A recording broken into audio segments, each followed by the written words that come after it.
Yo, what's up, movie people? I hope you're doing well. We got our first reactions coming out of Killers of the Flower Moon, directed by Martin Scorsese. The reactions are coming out from Cannes just today. They just came out. So if you want to leave a like on this video, I appreciate it a lot. But let's get right to the reactions. All right, so we got like 10 or so reactions to cover.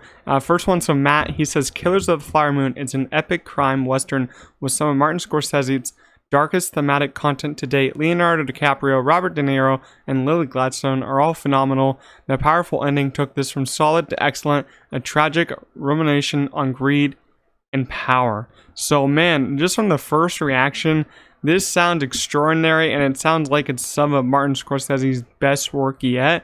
It could even be his best work yet. Man, we haven't got this great of a reaction out of a movie of Cannes, I don't think, so far. This is probably the best reviewed movie so far out of Cannes. Everyone thought it would be maybe Indiana Jones, but that did not get good reviews. But this is getting good reviews. Next up, we have Killers of the Flower Moon. Is my new favorite Cannes 2023 film. Scorsese delivers a potent, stunning epic that never feels as long as it is. A masterclass in filmmaking from the best director alive, with flawless performances from the entire cast. We got more praise on the cast, and we got some praise on the runtime. With it being 3.5 hours and the runtime flying by, that's really good, because a lot of people, including me, were worried about the runtime being 3 hours, and 3.5 hours, that's a long time for a movie, man.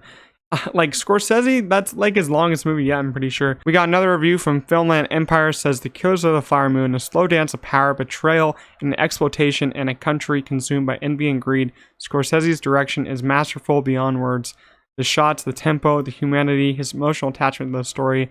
Says Robert De Niro gives a great performance. Leonardo DiCaprio, Lily Gladstone, everyone gives a perfect performance over here. Then we have some from Luke. He says, Killers of the Flower Moon is yet another masterpiece from Scorsese. No biggie. Easily in my top 3 of his work. Totally justified the runtime.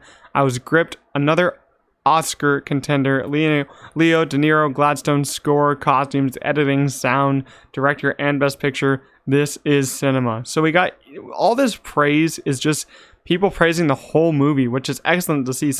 Because some movies only get praised for the cast or the runtime or the story or the direction, but this movie's getting praised on everything, which is really fantastic. And even Film Update says that IndieWire calls Killers of the Flower Moon the best performance by Leonardo DiCaprio in his entire career, which is kind of crazy because Leonardo DiCaprio has given some fantastic performances.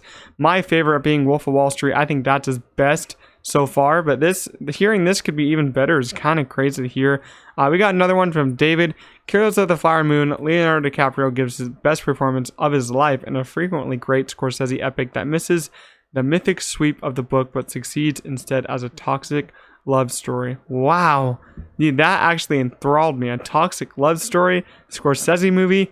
That's kind of cool, to be honest. And we got another one from Ben. He says, Scorsese's Killers of the Flower Moon is an enthralling cinematic experience. It flies by. It's an honest, humane, and extensive telling of the Osage murders. De Niro and Gladstone put in Oscar performances, but it's DiCaprio's disgruntled persona that leaves the biggest mark.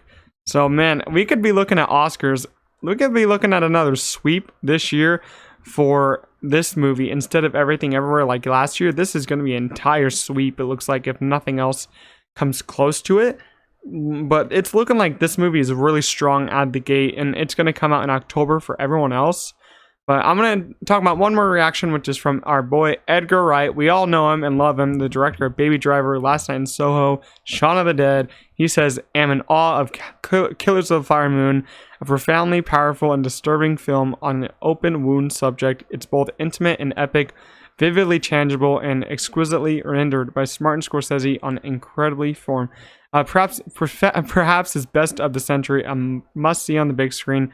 The cast, he says he gives all the cast the great remarks, and he says there's much more to talk about, but the headline is see it. I was lucky to see it a few weeks ago, and I cannot wait to see it again. It's quite the feast of cinema. So yeah, we're getting a lot of remarks that this is indeed cinema, and I cannot wait. We gotta wait like so long to see it. We gotta wait like, I don't know, I think it's like 4 months to see it, 5 months. It comes out in October. It's a long time away. I cannot wait to see this new Martin Scorsese epic. but I gotta read the book before I watch it because I gotta understand what this whole story is about. But man, this movie is getting a lot of praise. Like, it's getting like Everything Everywhere amount of praise like last year, and I think it might be able to sweep at the Oscars if nothing comes close to it. I think the only thing that could come close to it in terms of scope and scale like this could be Oppenheimer. But we're going to see, because we have Oppenheimer coming up in about 2 months. So we're going to see how these films do against each other. And this is already starting to be a good Oscar race with all these movies. But that's our first reactions for Killers of the Flower Moon. It's looking epic. It's sounding epic. Let me know what you guys think of the first reactions, and I'll see you guys on the next one. Peace out.